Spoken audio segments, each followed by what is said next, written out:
Hyperdrive Hockey is brought to you by the Game Over Network. Make sure to follow us on YouTube at Game Over Network and catch Hyperdrive Hockey in audio format on Apple Podcasts, Spotify, or any other good streaming platform.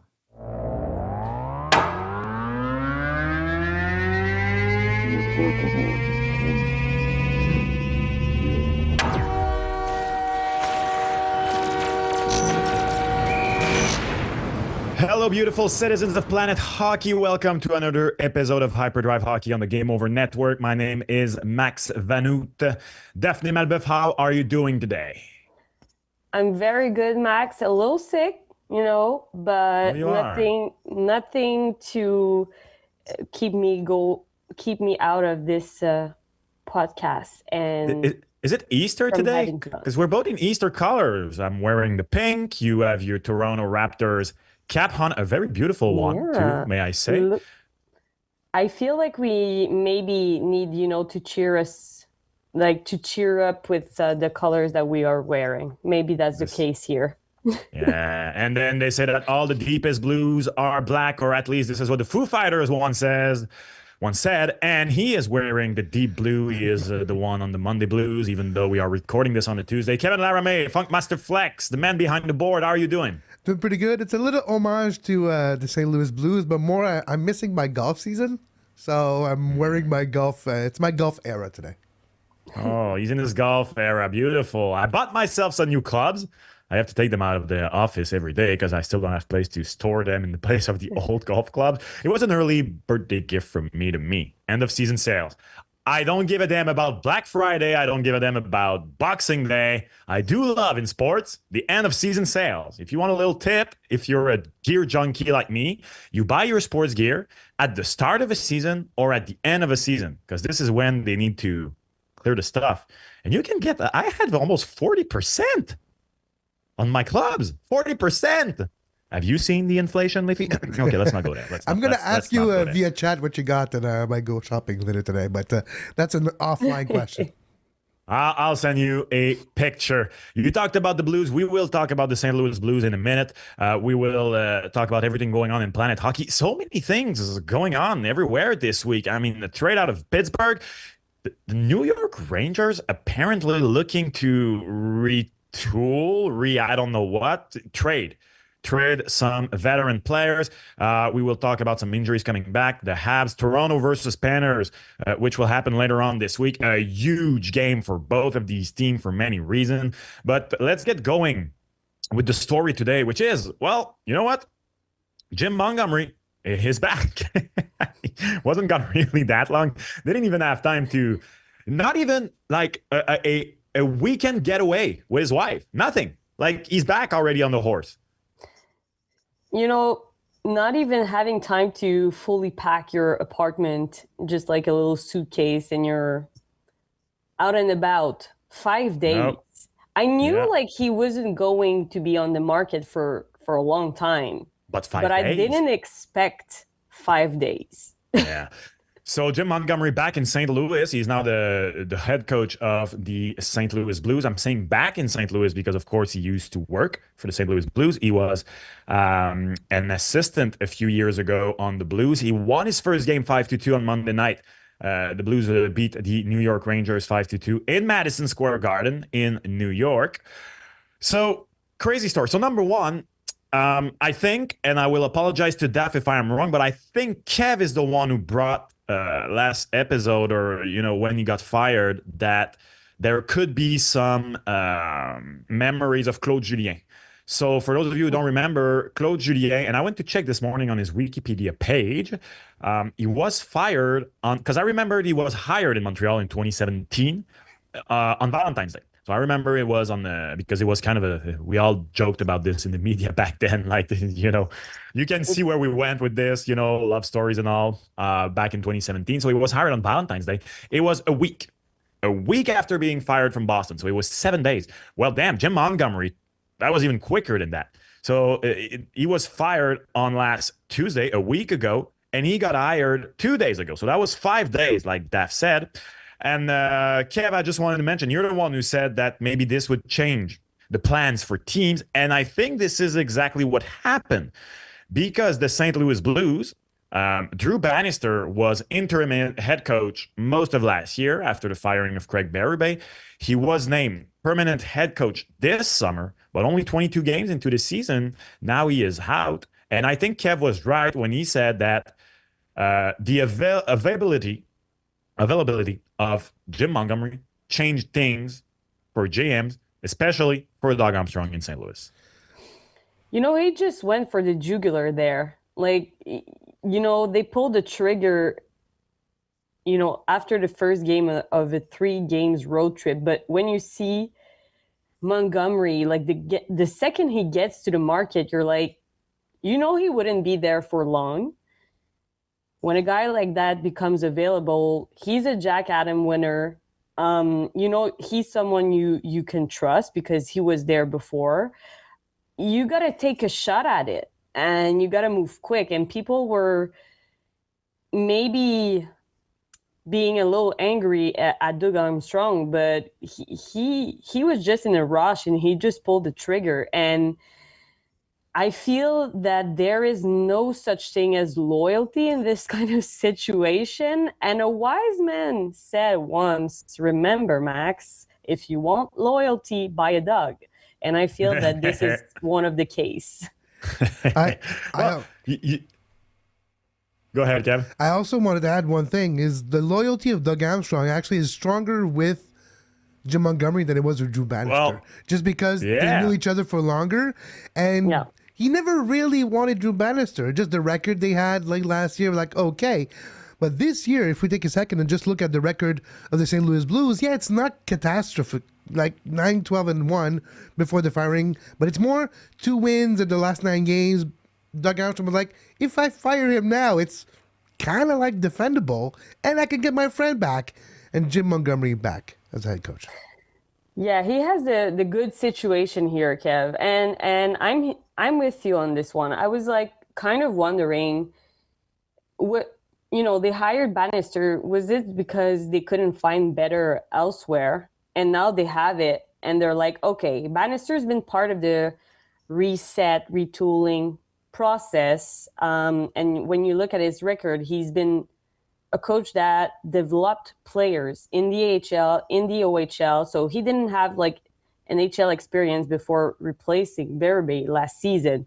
But now you have Montgomery, and as you said, the Blues are not that in the baddest of places right now. So you're like, okay, who is the coach who can bring me somewhere else, who can just like, pull us through and just like get us in front maybe of this process, getting a little further there, and we know that Jim Montgomery can be this guy. So they think that they are a playoff team and they wanted to get back on track, and they had the opportunity to go. How do I say this? I think this is not a hot take, but I have to get something off my chest. I have a lot of respect for Jim Montgomery, okay? And he is a man who fought his demon, came back, paid his dues, and he has been great in Boston. He has. He is a good coach. But to me, there is a thing that I don't like. It's the fact that, the St. Louis Blues weren't off to a disastrous start. And I know it wasn't going particularly well lately, but Drew Bannister wasn't off to like a terrible start to his coaching career. Mm-hmm. And to me, it's just the goddamn carousel of coaching in the NHL, the boys club. I know you from there. You're coming. Jim Montgomery is a Jack Adam winner. You said it, Daph. But how many playoff rounds has Jim Montgomery won in his career as a head coach? He's been the coach of the Dallas Stars for 2 years, and he has been the coach of the Boston Bruins for 2 seasons. He's won 2 playoff rounds. He's never gone further than the second round. Like, what justify that so quickly you pull the trigger that you go, this is our man. We're going to go so much further with him. I think personally that, I mean, no disrespect when I say this. I have a lot of respect for head coaches, but I think that in hockey, the job of the head coach, I mean, I have heard so many former head coaches on TV say, coaching in hockey, like there are like 2 or 3 systems. Everybody does it. It's not football where everybody has his own playbook. It's not basketball. Like, to me, it's more like, it's more like baseball. Like it's more of a managing job, and then you have some types of coaching that will get the most out of players. But to me, to justify this firing, I don't know. Like I said, it's okay. Jim Montgomery is a good coach. There is a history with Doug Armstrong, but I'm feeling it for Drew Bannister, and that's all I'm saying. Oh, of course. And it feels like Doug Armstrong just like went back to his slippers when he got the first chance to do it. Yeah. I guess you are right. I guess this is the way that we have to say it. But I thought it was interesting that, he was asked, is this a playoff team? And he was very cautious, like going, I need to like see what I got under my hand here. The St. Louis Blues, of course, right now are in the 5th place in the Central Division. It's still kind of early in the season. They're not that far behind a lot of the teams, but as of right now, I'm having a hard time already in that division seeing how any of the top 4 teams, those teams being the Jets, the Wild, the Stars, and the Avalanche, go down in the rankings. Yeah. And, we've been you've talked about how things are moving and moving fast. We have a lot of news to share. And I'm like, are the teams or the fans getting more impatient than ever before? Like, it's November 26th. Instant gratification. I don't know. That's a good question, though. I feel like Kev said, in this scenario, I really think it's just a case of, imagine for a second, you take a job, you're hired, I don't know, to do whatever. And that wasn't your dream job, right? But then like 2 months into this job, your dream job opened, you applied for it and you got it. Like you're going to leave for that job. So it's kind of the same thing reversed here. The dream candidate of Doug Armstrong became available 2 months later. So it is a good question though, because you can go back to Boston and ask the same question with Jim Montgomery's firing. In that case, there is a good argument to make. But I would argue that it was more a case of the 2 men upstairs saving their own asses. Maybe I'm wrong on this. I don't think they were impatient. I think they saved their own asses. At the same time, the Bruins had so much such regular season success under Jim Montgomery, but haven't been able to go that deep into the playoffs. That is a good question, actually. That is a very good question. Yeah. If I may add one point also on this time of year right now, that maybe add some context to why some coaches are losing their job right now. In the history of the NHL, over the last 20 years, to be precise, at American Thanksgiving that week, the teams in a playoff position will make the playoff 80% of the times. 80% of those teams, 79.2 to be precise, but 79.2% of the teams right now in a playoff spot will make the playoffs. That is a big number, and you have a very small window to be able to correct the team. So I think that number hangs on top of the head of those general manager like a Damocles sword, and it gives them the option and maybe the justification of firing somebody when they might not 2 weeks before or 2 weeks after. Totally. It makes sense. So I'm trying to look here because you hear around the league right now from insiders and from journalists and everything about how trade talks seem to come in earlier this year.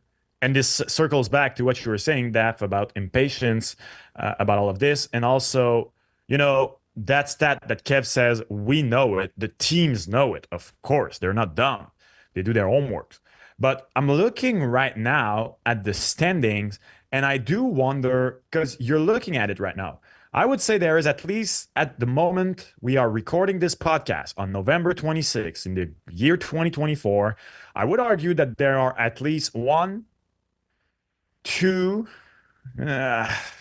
3, 4 teams that are way under their own expectations, even if they are in the playoffs right now. I'm, of course, talking about Colorado and Edmonton. I'm talking about the Boston Bruins, who are out of the playoffs, and the Vancouver Canucks, who are out of the playoffs. And then you could argue that there are other teams that aimed for the playoffs this year, like the New York Islanders are one of those teams. The Nashville Predators, of course, who are way, way, way out. Teams that wanted to go up the standings and wanted to make a big splash, like Utah in their first season in Salt Lake City. So I feel like so many teams might be higher than they thought they would be, on the other hand, like the Wild, like the Jets, who, if you would have asked them, would have said, no, we're going to be there. Yeah, but not this far ahead. So I feel like there are a lot of teams who will want quickly to capitalize on a superior ranking than they expected to be and solidify the team. On the other hand, there will be, if Colorado again on Monday night, 8 goals that they gave to 8-2 the loss to the Tampa Bay Lightning. If they do not fix the goalie situation, they will be in danger of missing the playoffs. I thought that the Colorado Avalanche were going to be one of those teams, like the Pittsburgh Penguins for so long, that we're going to make the playoffs as long as McKinnon and Makar are there and in their prime. And right now they're on the verge. They're in danger of missing the playoffs. Same thing with Edmonton. So I feel like you have such a huge disparity of teams overachieving and teams underachieving. And you have like this bunch of teams like in the middle, or like everybody I feel will try to capitalize on their situation. Yeah, because they feel like, the scenario didn't go as planned, so they're willing to take the chance to just like... Exactly. Whether it's positive or negative. And in a way, you could argue that this is what the Jets did last year. They acquired Sean Monahan. I don't have the date, but it was early January when they acquired Sean Monahan from the Montreal Canadiens. They did not wait to the trade deadline. And this is also, like, these past few years, trade deadline is getting a bit more and more boring every year because teams don't wait.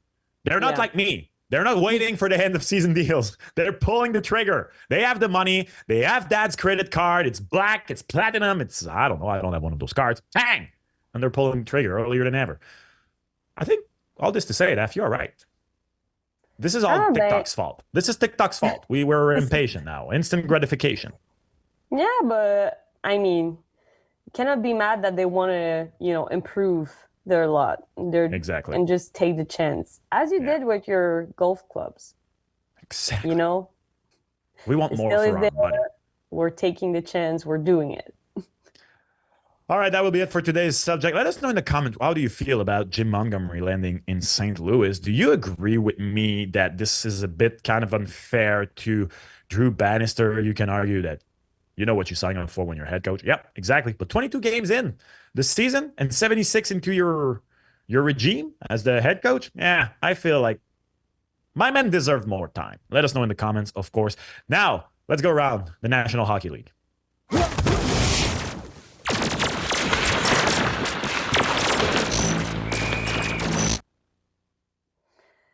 Okay, so we've been talking about who's impatient and maybe who's doing moves that are questionable. And if we're talking about that, I'm thinking about the Pittsburgh Penguins, Max, who trade for Philip Tomasino from the Nashville Predators. And what they get? A fourth-round pick in 2027. I'm kind of questioning what Kyle Dubas is trying to do here. Can you guys see like the line, like the thought process, like the structure, the narrative? Like I feel like he's aiming everywhere and shooting and taking chances. Part of me feels for the guy. I've said it here before on this pod, how I feel like Kyle Dubas, I hope, I can't confirm it, I hope that when he got there and took the job, he put in his contract, you're not firing me until year 7 because you will want me to try to maximize Sidney Crosby's end of a career. But you just traded a veteran in Lars Eller back to Washington. Now you're bringing youth, but not... Philip Tomasino is 23 years old. He was drafted in 2019. He was a former first-round pick. He's not that young. He's a player who, after a very decent rookie season in 21-22, where he had 32 points in 76 games, hasn't been able to establish himself. Went back to the AHL last year, only a point in 11 games this year. I don't know. I just don't see it. I don't see what is the thought process here in Pittsburgh. Like, what is the plan? I don't know. Like Tomasino signed a 1-year contract because he wasn't a player that, convinced that he was ready for a 3-year contract, maybe. Like, I feel like they needed some answers. And so maybe that's the plan here, like they have it for 1 year. If it's working, he stays. If not, he's going to be a free agent, but you're losing him for nothing. And when we talked about, the Lars Sellers trade, it made a lot of sense because they need to have choices, like they need some draft picks. And now you're looking, yeah, I don't see it. I'm with you on this one. I'm just like, I don't see the benefit of this one. I don't know what And the they're just Pittsburgh trying to Nashville pipeline patch. is, but Tomasino, Cody Glass, like, well, Yeah. you're trying to flip some former first And I round don't, pick into their full potential. I don't know. Like, and I don't know, like, if it's because, Sam Poulin was called back from the AHL. He maybe didn't convince them that he was ready for the NHL, so he went back to the AHL. So maybe that it's because Sam Poulin, didn't perform as they thought he will. But I'm like, it's kind of replacing a 25 cents for 25 cents, like $1 for 4 quarters. yeah, I'm just but like, you know what I'm thinking about? Circling back to our discussion a minute prior on Jim Montgomery is on teams' impatience. You know who's being too patient? The freaking Pittsburgh Penguins.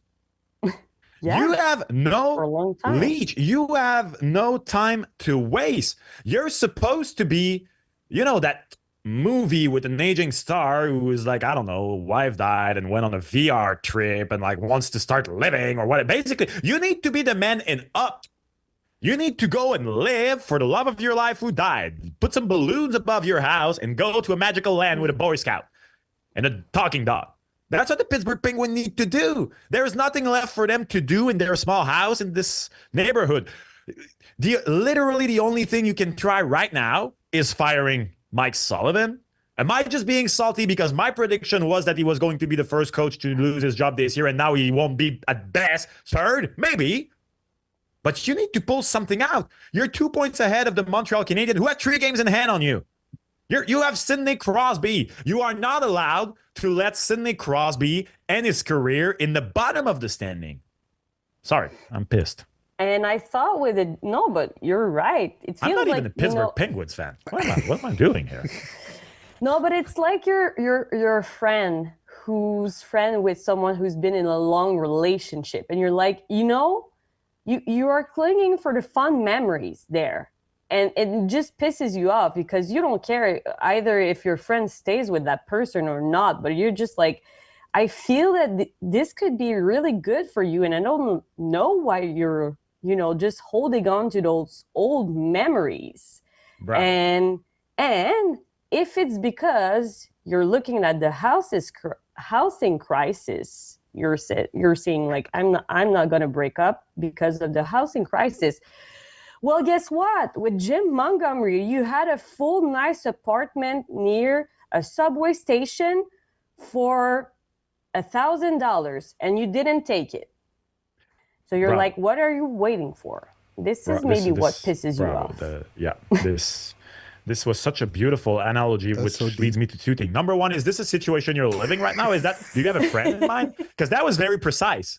You have a friend in mind? No? Okay. Well, No. That was just a very good analogy. So that's 1. And number 2, let me ask you this to both of you and to the people listening. Sound off in the comments. Okay, let us know. Go to the YouTube version of the pod, please. At the same time, please take that time to follow Game Over Network. Hit that subscribe button, hit a like, leave a comment. That helps our podcast grow. We greatly appreciate it. But in the comment, I understand the the romantic aspect of Sidney Crosby playing his whole career in Pittsburgh. I think deep down, we all want this. And deep down, even though they're like the Robin and I don't know, the Batgirl, whatever, to Sidney Crosby's Batman, we also kind of want Christopher Letang and Gino Malkin. We want them to have their walk away in the sunset and all that. But think about it deep down. Do you act, because I'm sorry, it's now clear. It's clear. Like, it couldn't be clearer. Like, you're watching a sunrise over Miami right now. It's beautiful. It's this. You have the full scenery. There is nothing like in the rear view. Like, it's clear. The Pittsburgh Penguins are not good. They're not going to be good for a while. The heydays are over. Do you actually, because I was like this too. I wanted Sidney Crosby to play his whole career for the Pittsburgh Penguins. But do you want Sidney Crosby to end his career for another 2, 3, 4 seasons? The way the Pittsburgh Penguins are playing right now, if he's not traded, it's going to shorten his career, I think, because the guy is not just going to stay there on a shitty team. Do you actually want that? Sidney Crosby, yay, he was in Pittsburgh all his life. Yay, he missed the playoffs for 5 years. They sucked. Or do you want to go see him do another push somewhere else? I want to see him at this point go make a push somewhere else. Even though if that means letting go of the dream, the idea that Sidney Crosby would be a one-team player.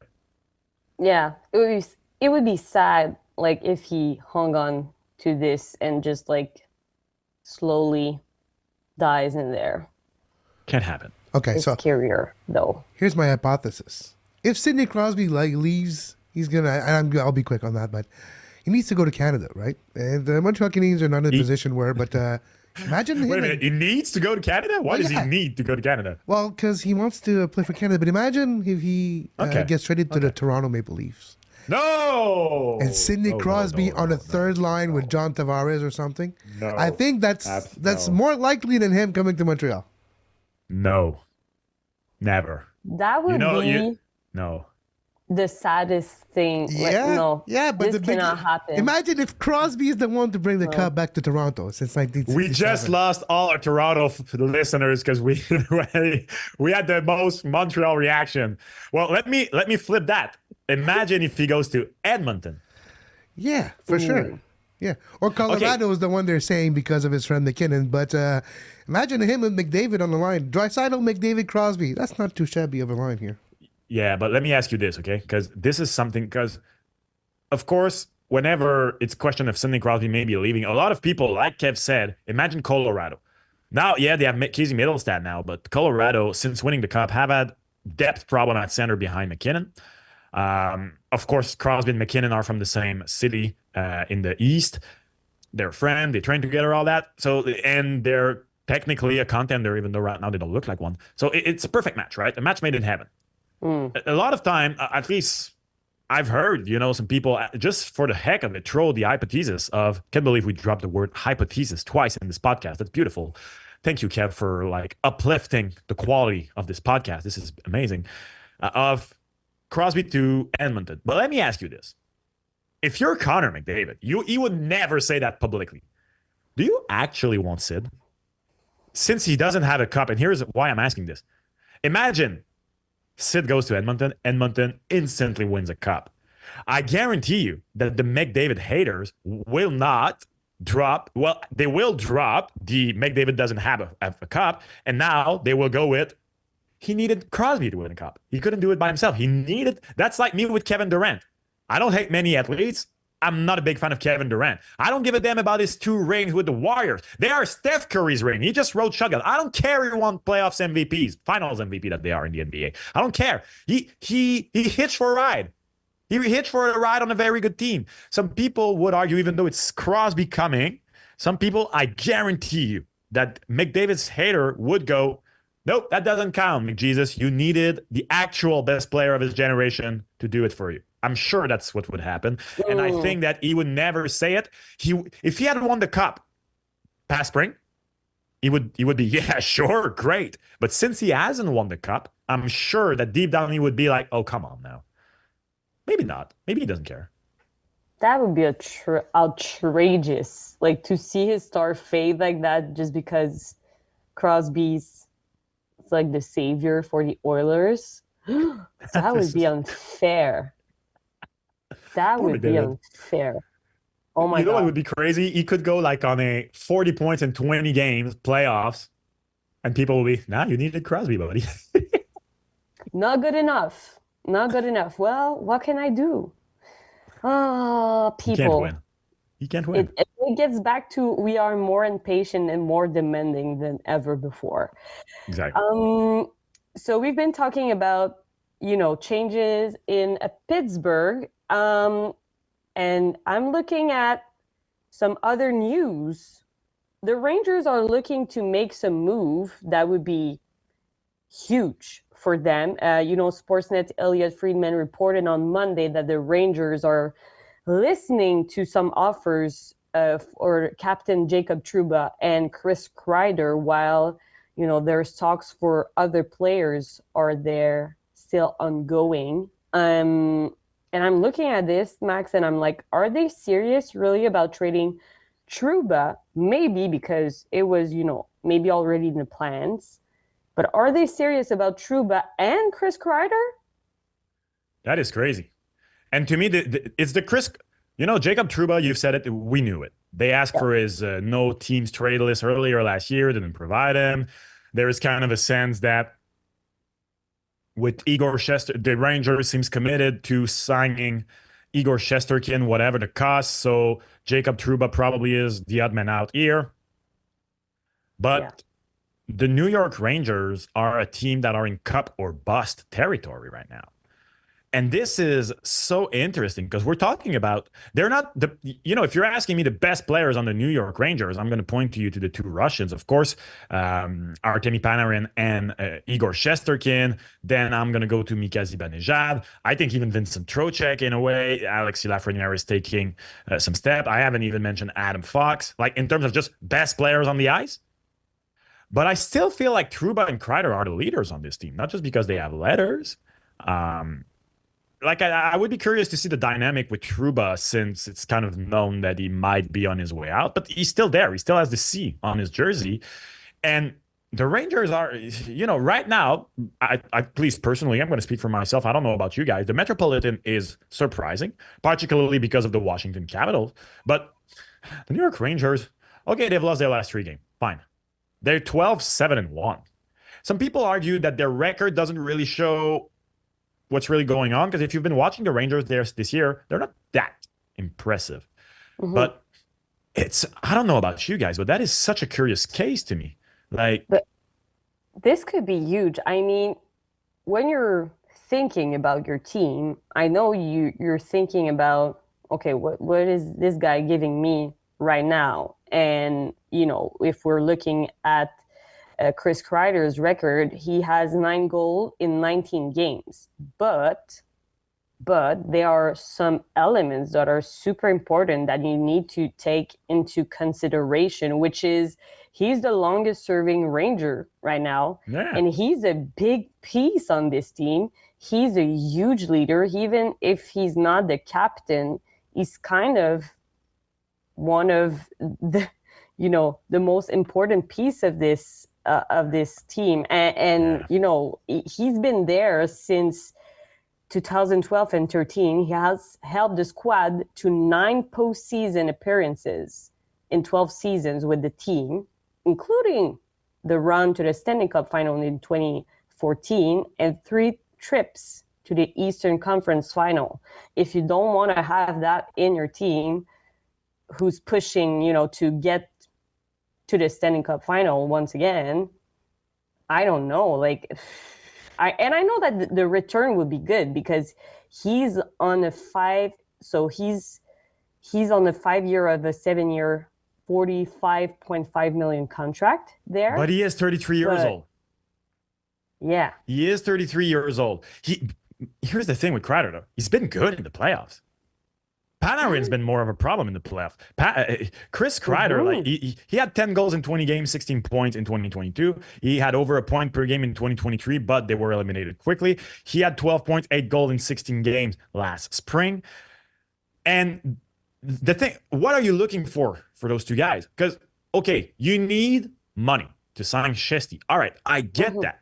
So what is this? Is this trying again? Because the New York Rangers kind of succeeded in that reset thing. You can argue that they got a bit lucky. Artemi Panarin wanted to go to the Big Apple. They won the lottery for Alexis Lafrenière, even though he hasn't yet turned out to be definitely not Sidney Crosby, but not even a Jack Hughes type of talent. He's important right now. That type of reset, that retool that they did went quick. There was a bit of growing pains, missing playoffs here and there for like 2 years. And then they got back on the horse. But what are they looking for?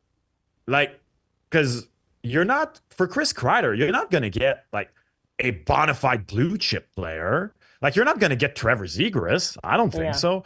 Are they going to do a package? Like, there are rumblings out of Anaheim that the kids hate it in Anaheim. Are Kreider and Trouba on a package headed to Anaheim for some youth, and Anaheim grabbing some veteran to try and uplift and accelerate the rebuild? Mm-hmm. I really did not expect this. I will be curious to see. But to me, really, Chris Kreider really is the head scratcher. And don't get me wrong, as a Carey Price fan, of course, I'm not the biggest Chris Kreider fan. Those of you who remember 2014, damn you, Chris Kreider. But I still respect the man, think he's the heart of the team. And I'm just curious, this report coming out, the effect on the locker room and how things will go out in New York for the next few weeks. And I still feel like it's a very good team. So that's weird. And I did not have that on my bingo card. Yeah. And I'm just are they serious about trading him, or is this just Chris Drury trying to shake things up and say hey, well, just doing his job. Yeah. Hey, we need some results here, and we need more from each and every one of you. I don't know. But it's just so since having a random 50-goal season in 2022, Chris Kreider's at 36 and 39. So far this year, he has 9 goals, which is decent, but he has no assist. He's having a perfect Cy Young winning stat line. Yeah. So I don't feel like his value is at an all-time high right now. I don't know. But he still had 75 points in 82 games last year. I feel like it's still, they could get good money for him. And you've talked about, the teams who are looking to just improve while they can and maybe try for a playoff push. He could be, a great ad for any team out there. Yeah. And I was just checking just to be sure. He has a modified no-trade clause. So it's a 15-team no-trade list. Yeah. He has modified it at the beginning of the season. Yeah. So, for the first 4 years of the contract, he was on a full no-trade. And for the last 3 seasons, he's been on a modified no-trade. So that's 15 listing. Yeah, I think when you have a list, there is a date in the calendar. You have to send it to the team. And so. Yeah. Well, we'll see. But I don't think that would be a good idea for them. But hey, I'm just a girl. I'm not a general manager. We'll see what's going on there. Good news, Max. I'm sorry, I just had the old song by Mandy Moore. No, that's not. I'm just a girl, not yet a walk. It was from a Walk to Remember. Yeah. That could be. My brain sometimes. Why do I remember that? Oh my God, I hate myself. I look like. And I just had Gwen Stefani in mind. I prefer Gwen Stefani actually. She's good. That's the version, but a walk to Remember was kind of the movie when we were growing up. I don't know. Some good news, maybe. Some good news for the Habs and Habs fan out there and the Canucks. Laney is making progress on his recovery process from his knee injury. He was given, 2 or 3 months recovery back on October 1st, and he's been practicing with the regular jersey, so showing great signs of a potential return. Do you feel, Max, that in this situation, it could be kind of a breath of fresh air from the Montreal Canadiens, who, have been struggling a lot, and not just lately, but since the beginning of the season? I don't know, guys. I don't know how you feel, but I'm very worried. I was very, very high on Patrick Laine having a bounce back season. But now he's going to come in. He hasn't played a regular season game in almost a year. He hasn't played since December 14, 2023. He looked rusted in preseason. Now he has that injury. The guy has so much talent, man. last year was the outlier in his career because before that, despite the injuries, he was, close to a point per game player for 2 prior seasons in Columbus. 56 points in 56 games in 21-22, 52 points in 55 games in 22-23. So my take at the start of the season was the guy needed a new start. He is getting it. He has all the talent in the world. It will work. And then comes this injury, and we're looking right now at what's happening to Kirby Dach, who, despite the talent, has not proven what has Patrik Laine proven in the NHL. Patrik Laine, whether you like it or not, is a 40-goal scorer, a 3-time 30-goal scorer, a 26-goal in 56 game, 22-goal in 55-game player. He is a talented player who has proven what he can do in the league. 204 game and 480 regular season games. So it's not that good of a comparative. But he and his close guard decided not to get the surgery. Will it really be? I'm very skeptical. Very skeptical. I'm rooting for the guy. I am so skeptical. I don't know about you guys, but I'm very skeptical. I know. He's eager, to play. But I feel like with the way that the Canadian performs right now, it would be better to not rush his comeback. I'm just at this point, let's just not rush into this. I don't know. You know what? I think sure. So Montreal is playing obviously on Tuesday against Utah Hockey Club. They are on the first night of a back-to-back. They are playing Columbus in Ohio on Wednesday, and then it's going to be interesting. I do believe that maybe Saturday or Sunday, at the same time, you know what? No. You know what? I'm going to make a prediction. Patrik Laine is going to make his Habs debut on Tuesday, December 3 against the New York Islanders. You can't play him in the back-to-back to start. You can't have the guy come back in the back-to-back. And they're going on back-to-back, back-to-backs. So they're playing Tuesday, Wednesday. They're off. They're playing Saturday, Sunday. He's not playing in those back. I will be very surprised if he plays any of those back-to-backs. So I'm going to say Islanders, December 3. This is when you see Patrik Laine making his Habs debut. That's my prediction. Looking forward to it, but I don't want him to rush. I don't want him to rush. That, I don't know. I agree. It's not kind of urgent, for the Canadians, and maybe not having this, kind of hope, and just, keep working on what's not working for them would be maybe better. And for the Canucks, Brock Besser may be back on Tuesday night against the Bruins. He was concussed after being blindsided hit by Tanner Janot on November 7th, and he has missed 7 games for the 3 Canucks. weeks. Yeah, 3 weeks. I don't know if you saw, but he was talking about this injury. This was his first concussion, and he was like, "This is kind of really different from the other injuries," and maybe he's back, but maybe he's gonna have a setback. I don't know, because first time concussion, you think you're good to go, and then you realize that, as he said, this is not like the other injuries, and you cannot predict if you're going to be okay or not. There are some setbacks sometimes with the concussion, but if we're looking at what the Canucks did during this time, they won against the Senators last Saturday, but they were on a 6-game homestand and they lost 4 times in regulation. So are you looking forward, Canucks fan, for this return? I think so, because he was really good before he was injured. Yeah. 6 goals, 11 points in 11 games. Yeah, he had a great comeback season last year with 40 goals. He was off to a very good start. While we were recording, it has been confirmed so that Brock Besser is playing on Tuesday night for the Canucks. So very good. The Canucks, need all the help they can get right now, despite a still ongoing roller coaster of a so-so season.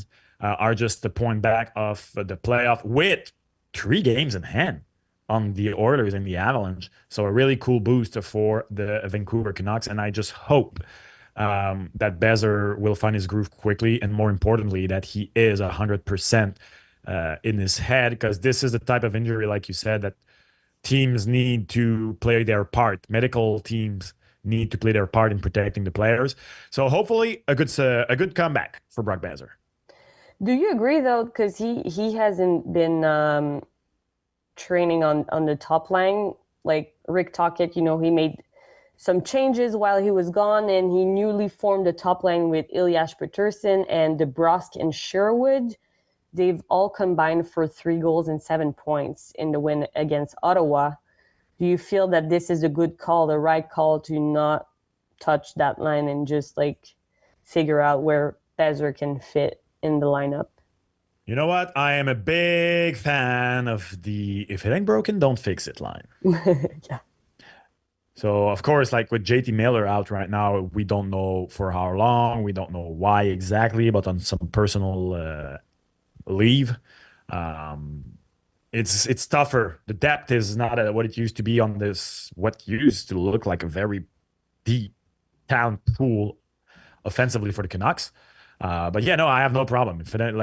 Even if it's just for 2 more games, whatever, do it like this for his comeback, and then we'll see. Although he returned to the power play's first unit, so that's good, and I think it's fair. It's fair to him. The man can snipe. Let him snipe. Let him snipe. And he's going to be, I don't know if he's going to be afraid, though. I'm curious to see. First question, it might take some time. Be patient out there, Vancouver Canucks fans. Okay. These were good news, but there are some bad news, and I'm laughing, but it's not funny. The Senators are losing Artem Zub. And it feels like it was pretty much the last thing that they needed. I don't know for you, but looking at it, you're like, they're riding the 5-game losing streak, and, they want to catch up soon. And now you're losing one of your regular top 4 defensemen to an extended period because he has a foot fracture. Yeah. It was announced. So you're like, who? Just an update quickly. It was announced a few minutes ago, since we started recording, that he's been placed on long-term injury reserve. Shout out to my man, Julian McKenzie, beat reporter for The Athletic in Ottawa, who's a Montreal native, personal friend. It was at my wedding, so shout out, Julian. Great guy. He also mentioned that Donovan Sebrango has been called up from the Belleville Senators. Donovan Sebrango, who his father used to play for CF Montreal Impact back in the day. Shout out to Donovan Sebrango, who actually fought Ryan Reeves in preseason. Donovan Sebrango got some courage in his body. Oh, but that is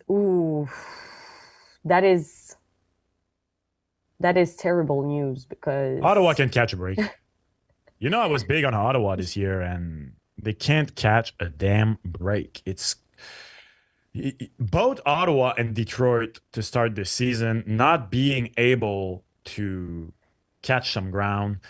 It's still so tight in the East right now. Only Montreal in the Atlantic, is starting to a bit fade away, and then Pittsburgh in the Metropolitan. But other than that, Ottawa is still only 5 points back from the Buffalo Sabres, who right now occupy the last wild card spot. But it feels like their wheels are stuck in the mud, and they keep on spinning and spinning and getting deeper and deeper and can't get out of it. Every year, the signs are there, but they just can't catch a break. They can't catch a break, and I'm already starting to look at the Ottawa Senators and write them off. I wasn't willing to do it, but for this year, it's going to be it's getting steeper and steeper for them to get back up, and I just don't see it because, Yeah, and you just have to start the puzzle all over again. So taking some time to just, catch up the whole new lineup, and no, this is terrible news. And I feel like, as you said, this could be something that derails, the whole season. Yeah, completely. I agree. Terrible news. Max, if we're looking at the schedule for this week, I'm looking at the Leafs and Panthers game tomorrow, and I'm like, whoo, this could be what a game. The game of the week. Two teams in a very different situation. We are looking at the Leafs. They're on a 4 games winning streak. And the Panthers, I don't know if it's because they've stopped wearing their robe to the games, but they are on a 4 games losing streak. Do you feel that for the Leafs, it's kind of that game? It needs to, maybe it could be a turning point in the season. I think it's a statement game for the Toronto Maple Leafs. And I'm going to, at the risk of sounding like a turncloak or whatever, because I said, last week, that I'm going to start believing in the Toronto Maple Leafs when they're doing it in the playoffs. But I will give them that they have a chance to really establish themselves as best in the East, or at least best in the Atlantic, because you could argue right now that both the Carolina Hurricanes and the New Jersey Devils won their shot at this title, and they have more points right now than the Toronto Maple Leafs, although the Maple Leafs have games in hand on the Devils. But it's the way they're doing it. All the injuries, of course, primarily to Austin Matthews, but he's not the only one. Kev was saying us before we recorded, 7 regular players being injured right now for the Toronto Maple Leafs, but mainly Austin Matthews. The other players stepping up, and mostly Mitch Marner. You got to give credit to Mitch Marner. I'm a big Willie Nylander guy, but Mitch Marner is doing his thing. There is absolutely no contract controversy right now because the man is just doing his thing. He's firing on all cylinders. He's carrying the team. John Tavares right now, he's at a point per game. He's doing a very good job. And they're coming in against a Florida Panthers team that, as you said, is on the tough streak. 4 games in a row that they haven't won. They have lost to the lowly Chicago Blackhawks last week. I feel like this could be a statement game for the Toronto Maple Leafs if they come in, and despite the Florida Panthers being at a low point, if they can come in and not just beat them, but beat them on their ice convincingly without Austin Matthews, I do feel like this could be the type of moment in the season where the Leafs build on. And the Toronto Maple Leafs, we've said it many times, they don't have playoff success, but unfortunately for them, they are condemned to playing a very good team in the first round. Well, if they can solidify their rank in the Atlantic, go on a run, and grab that first spot, well, this will greatly help them to put themselves in a better situation. Who knows? Maybe playing the Buffalo Sabres and lose to the Buffalo Sabres in the first round. No, honestly, all jokes aside, I can't wait to watch this game. I think it will be very interesting. And right now, my money would be on the Leafs on Wednesday night. Oh, absolutely. And I'm so with you on this one. Like I've been saying it from the beginning of this season, but I feel like people who are saying I don't care what they do in the regular season, I'm just interested in what can they do in the playoffs. I feel that this is built.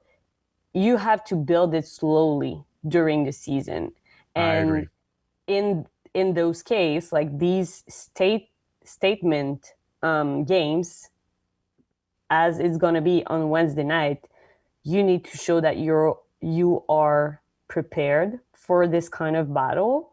And yeah, I feel that it starts with that, like the way that you perform in those kind of games, the way that you show resilience, and that you're battling for every piece of ice, every second of those kind of tough games. It's going to build your character and prepare you for the off season. So yeah, I agree. Yeah, looking forward to this game.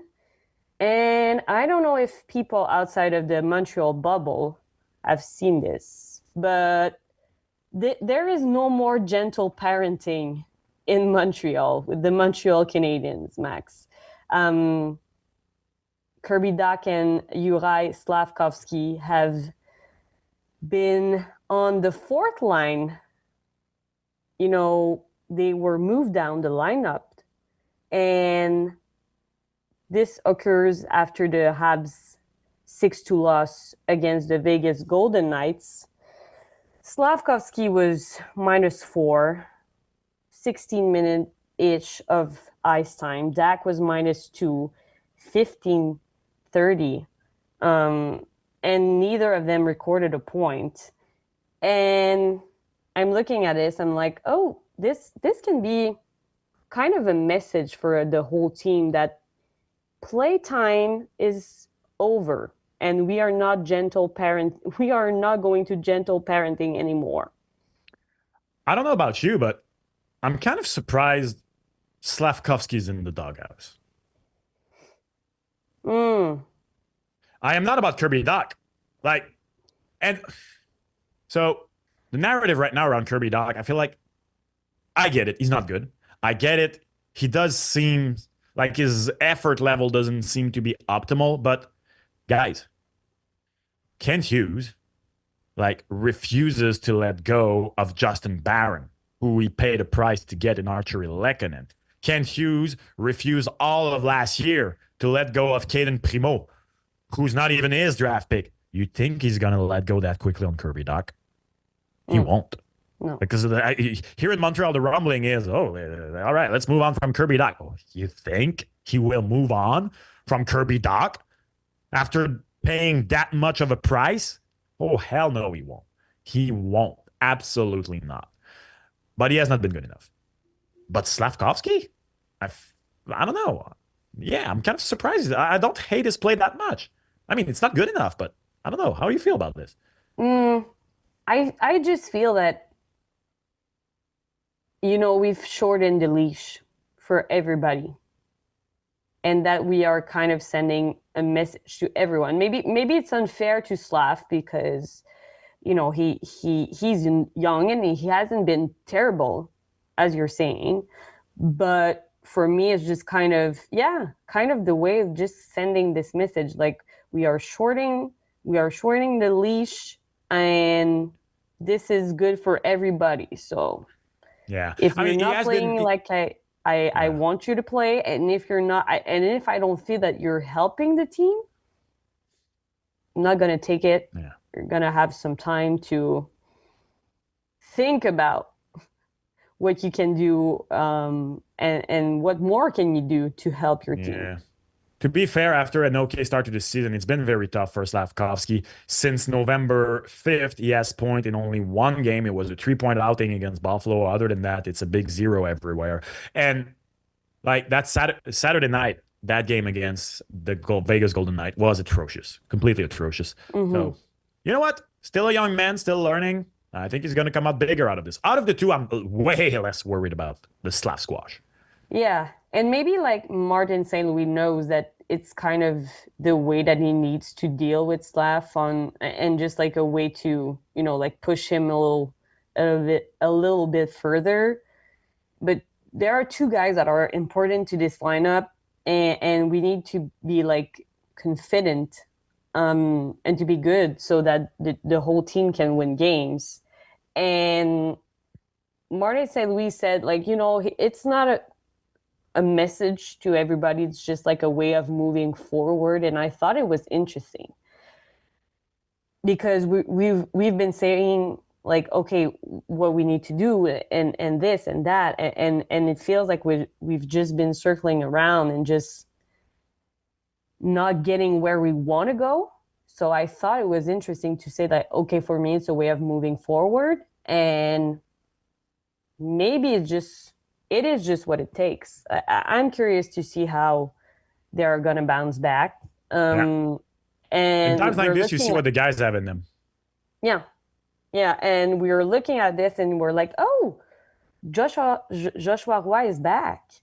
So his good performances in Laval earned him a callback. Clearly, his good work was noticed by the Habs management. He has collected 8 goals, 8 assists in 17 games in the AHL. So, yeah, he's been promoted, and he found himself on the left side of the second line on Monday's practice. He was with Heineman and Jake Evans. And I don't know what are your thoughts on that, but I'm like, oh, maybe it could be a good thing, you know, like to shake things up and just try to, I don't know, bring a more offensive player to the lineup. My thought is that in reality, this is a fourth line. This is not a second line. This is a joke. Sorry, but I think Roy is up for good. I'm going to be very happy for him if he does it. Like, okay, Patrick Laine is going to come back. You're going to have to call back Raphaël Harvey-Pinard from his conditioning stint with the Rocket at some point. So maybe it's going to be tough, but I kind of hope he's up for good. You think so? Yeah. He has shown that, the AHL isn't his place anymore. You need goals. You know what? Like, all he has to do is come out good, get some points here and there, get things going, and I do think that he is up there for good. And if the Habs are not in that position, would he be like a safe pick for you? Or what do you mean? Would he? But I'm like, I feel like this is kind of because of the Habs situation. He is going to, like get in the team and maybe stay there for the whole year. But I don't think it would be the case if, the Habs were in that situation. In the playoffs? Not in the playoffs, just like in this situation. Oh, in the actual situation that they are in right now. Oh, okay, sorry. Okay, I get it. So I feel like it's precarious more than safe for him. I don't know. That is a good question. Yeah. I guess we'll have to wait and see. Have to wait and see. And this is about it for us guys today. Thank you so much, Max and Kev. As usual, my teammates, I hope that the coach is not going to separate us. Our line is pretty good. Just saying that. But thank you everyone for this episode. Push on the subscribe button. Subscribe to our YouTube channel.